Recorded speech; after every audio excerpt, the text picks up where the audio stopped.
investigate the primary charges and also to investigate Raghav Chadha ji, I think you are not on the topic. Nothing is going on record. Nothing is going on record. Honorable Shri Raghav Chadha ji, thank you. Sir. 1 second. Mani Chadha ji, 1 second.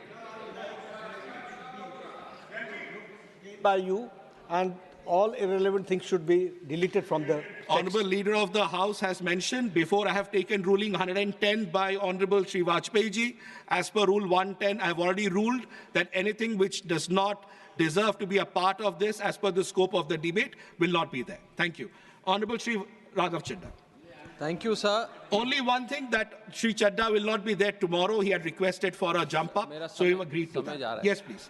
Sir, इस bill pay Whatever is not within the scope, as per Rule 110, we will go by Rule 110. Rule 110, we will go by Rule 110. Honorable Shri Raghav Chadha, I'm not allowing anyone else. I'm sorry. I'm not going into the merits of it. Please, Shri Raghav Chadha, no one else. No one else, Mani Dangi ji, no one else. No one else. Rule 110. Yes, please. Mani Shri sir, Raghav इस ji. Bill pay चर्चा के माध्यम से मैं इस देश के आम हवाई यात्री का दर्द आप सबके सामने रखना चाहूँगा। सर, वादा था कि हवाई चप्पल वालों को हवाई जहाज़ की सैर कराई जाएगी। आलम यह है सर कि बाटा कंपनी का जूता पहनने वाला भी आज हवाई जहाज़ की टिकट नहीं खरीद पा रहा है। Economy class is no more economical sir. मैं आज इस सदन में बहस पे आने से पहले अपने फ़ोन पर फ्लाइट के रेट चेक कर रहा था सर। अगर कल मुझे दिल्ली से बंबई जाना हो तो टिकट 14,000 रुपये की है, वन वे की सबसे सस्ती टिकट। दिल्ली से पटना जाना हो तो 12,000 रुपये की टिकट, दिल्ली से बैंगलोर जाना हो तो 16,000 रुपये की टिकट। और सर वो छोड़िए, संडे के दिन यानी कि परसों मैं अपने क्षेत्र पंजाब से दिल्ली आया, मोहाली एयरपोर्ट से चंडीगढ़ एयरपोर्ट से मैंने फ़्लाइट ली और दिल्ली पहुंचा। उस फ्लाइट की टिकट 14,500 रुपये की थी। हम सांसदों को तो फ्लाइट की रीइंबर्समेंट मिल जाती है सर, आप उस आम नागरिक का सोचिए जो इस स्काई रॉकेटिंग एयर प्राइसेस से जूझ रहा है। और एक और दिलचस्प चीज़ है, एक ही सेक्टर की, एक ही दिन की सेम एयरलाइन जो अलग अलग समय पर उड़ती है उसके भी रेट अलग है। आपको सुबह 10 बजे दिल्ली से बंबई जाना, उस एयरलाइन से उस तारीख पे आपको एक रेट मिलता है। 2 बजे की दोपहर की टिकट लेते हैं उसी एयरलाइन पे, उसी दिन पे वो उससे दोगुनी हो जाती है। न जाने क्या लॉजिक है सर। हमें इस देश में एयर यात्रा को लग्जरी ट्रैवल नहीं बनाना सर, आम ट्रैवल बनाना है जैसे कि ट्रेन का है। और सबसे बड़ी बात सर, इस देश में जहाज में उड़ना और जहाज में उड़ के अपनी मंजिल तक पहुंचना आज भी इस देश की बहुत बड़ी आबादी के लिए एक सपना है। अगर ट्रैवल की रफ्तार बढ़ेगी तभी इस देश की रफ्तार बढ़ेगी। सर, दूसरा दर्द जो इस देश का आम आदमी रोज उससे जूझ रहा है वो है ओवर क्राउडेड एयरपोर्ट्स। सर, आज हमारे देश के एयरपोर्ट्स बस अड्डे जैसे बन गए हैं। बस अड्डों से बदतर हालत, बदतर व्यवस्था देश के एयरपोर्ट्स पर है सर।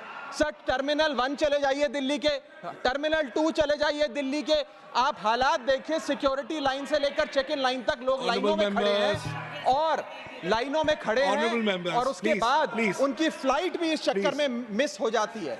एक मुसाफिर सही समय पर फ्लाइट नहीं पकड़ पा रहा क्योंकि वो बेचारा चेक इन और सिक्योरिटी लाइन में ही फंसा रहता है। इतने ओवर क्राउडेड एयरपोर्ट्स आज हमारे देश के बन चुके हैं। सर, आज यात्री का तीसरा दर्द, Honorable members, please let the honorable members speak. Please. Sir, बोलने दीजिए। No, honorable members, please. Honorable members. माननीय सदस्य, मेरा समय जा रहा है। Please let him speak. Sir, आज एयरपोर्ट्स पर खाना इतना महंगा है, बाजार के मुकाबले 2 गुना 3 गुना दाम है। एक साधारण सी पानी की बोतल जो 20 रुपए की बाजार में मिलती है वो एयरपोर्ट के भीतर जाकर फूड आउटलेट पे 100 रुपए की मिलती है। आज यात्री जो इंतजार कर रहे हैं अपनी फ्लाइट का, वो पानी पीकर पेट भर रहा है कि कहीं 250 रुपए की चाय और 350 रुपए का समोसा ना खरीदना पड़ जाए। बताइए सर, एक आम आदमी एयरपोर्ट पर अपने जहाज का इंतजार करते हुए क्या एक चाय नहीं पी सकता? क्या इस पर कोई रेगुलेशन नहीं होना चाहिए? क्या कोई अफोर्डेबल कैंटीन का मैकेनिज्म नहीं होना चाहिए?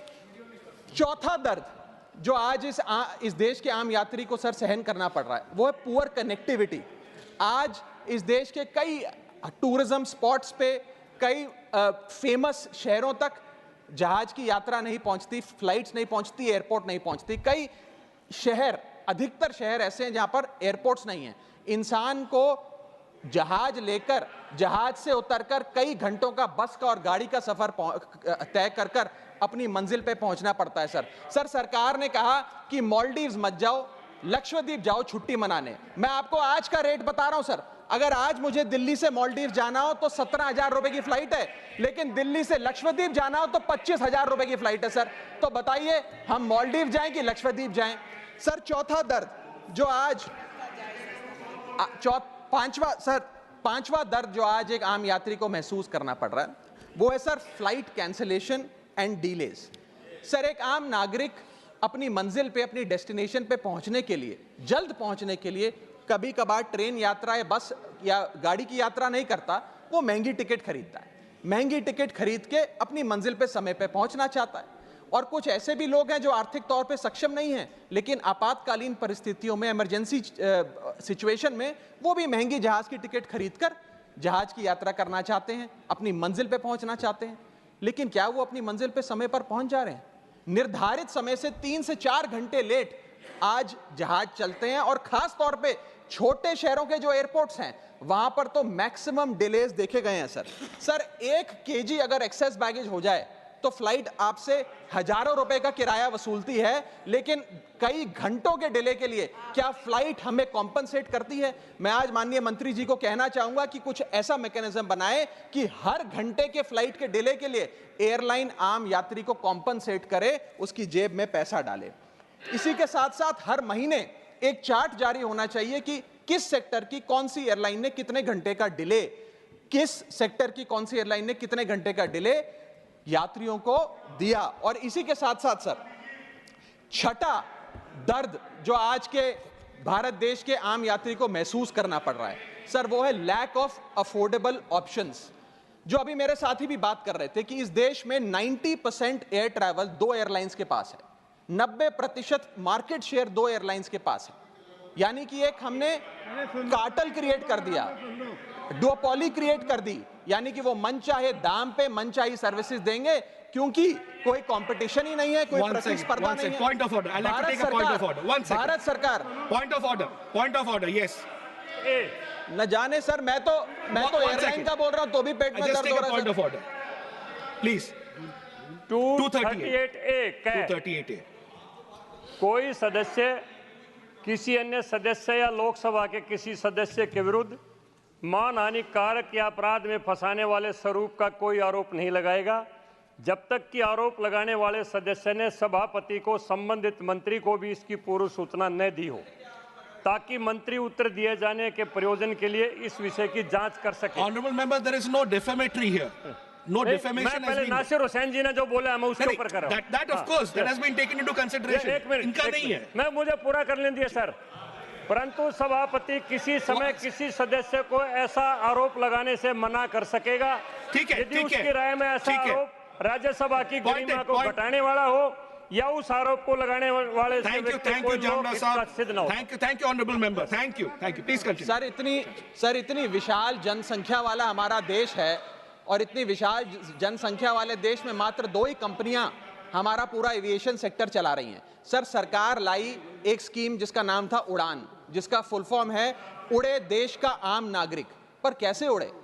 ना फ्लाइट के उड़ने के ऑप्शन है, ना अफोर्डेबल टिकट है, ना फ्लाइट सही समय पर चलती है, तो कहां उड़े, कैसे उड़े? और सबसे बड़ी बात सर, जब से ये उड़ान स्कीम आई है, एक धारणा एविएशन सेक्टर में बनी हुई है कि जैसे ये स्कीम लागू हुई 2 एयरलाइन बंद हो गई, जेट एयरवेज और गो एयर, और तीसरी स्पाइस जेट बंद होने की कगार पे खड़ी है। तो अब लोग ये भी कहने लग गए हैं कि शायद उड़ान स्कीम एक बहुत बड़ा अपशगुन थी, और इसी के चलते आज हमारा देश का आम नागरिक प्लेन से वापस ट्रेन पे जा रहा है। सर मेरा 7वां दर्द बैगेज चार्जेस और बैगेज डिलेज। सर अगर आपका 1 केजी बैगेज ओवरवेट हो जाए तो हजारों रुपए एयरलाइन आपसे एक्सेस बैगेज के चार्जेस वसूल लेती है। यहां तक कि कुछ लोग अब अपना सामान एयरपोर्ट पर फेंक के चले जाते हैं, बिकॉज उनके सामान में पड़ी वस्तुएं इतनी महंगी नहीं है जितना बैगेज चार्जेस एयरलाइन ले लेती हैं। और बैगेज के डिलेज देखिए सर, लंबा आपको इंतजार बैगेज बेल्ट पे करना पड़ता है कि कब हमारा बैग आएगा। जब स्क्रीन पर देखते हैं तो स्क्रीन पर लिखा आता है Honorable baggage member, on come on the bill. Belt, Yeah. लेकिन बैगेज ऑन बेल्ट नहीं होता, सिर्फ 2-3 You can business conclude. Class You passengers can का conclude. He's बैग आता concluding. है He's concluding. और न जाने कितने मिनट Please एक आम conclude. नागरिक को Please इंतजार conclude. करना पड़ता है इस एक्सेस डिले के लिए, या माननीय इसको नीरज एक स्टैंडर्डाइज करने के लिए कोई प्रोसीजर सरकार one को more बनाना minute. चाहिए। मालिक सर मेरा साहब। आठवां दर्द मैं समाप्त कर रहा हूं सर 8वां दर्द, heavy car parking charges eight airport. Sir आज आप एयरपोर्ट्स पर पार्किंग का ठेका किसी एक कंपनी को दे देते हैं और वो मनचाहे दाम वसूलती है, खास तौर पे छोटे एयरपोर्ट्स पे 200-250 रुपए प्रति घंटे की कार पार्किंग चार्जेस देनी पड़ते हैं। आज आप दिल्ली के एयरपोर्ट चले जाइए, 220 रुपए प्रति घंटा गाड़ी का चार्ज लगता है, और अगर आपने कोई कैब टैक्सी बुक कर ली तो उसका भी मोटा बिल आता है, क्योंकि वो टैक्सी वाला भी expensive car parking charges, airport charges अपने बिल में जोड़कर आपको देता है। सर ये था He's दर्द concluding. फ्लाइट में चढ़ने से लेकर फ्लाइट में उतरने का। Conclude. मैं अंत में चार पंक्तियां सुनाकर अपनी वाणी को विराम दूंगा, और आज इस देश के आम नागरिक, आम यात्री का दर्द इन पंक्तियों में आप तक पहुंचाने की कोशिश करूंगा। कहीं है लंबी लाइनें, कहीं चेक इन से पहले काउंटर बंद, कहीं स्लो चल रहा है सर्वर, कहीं इंटरनेट है मंद। महंगी टिकट के बाद भी यात्रा की कोई गारंटी नहीं, आपका सामान चाहे टूटे चाहे फूटे कोई वारंटी नहीं। जो हाल है बस अड्डों का, वही तस्वीर आती है एयरपोर्ट से। चाय हो या समोसा नहीं मिल रहा 500 रुपए के नोट से। रोज फ्लाइटें रद्द हो रही हैं धमकी बम विस्फोट से। आखिरी में सर, कब तक आम आदमी मरता रहेगा एयरपोर्ट की छत गिरने की चोट से?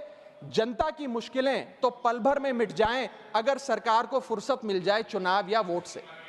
Thank you.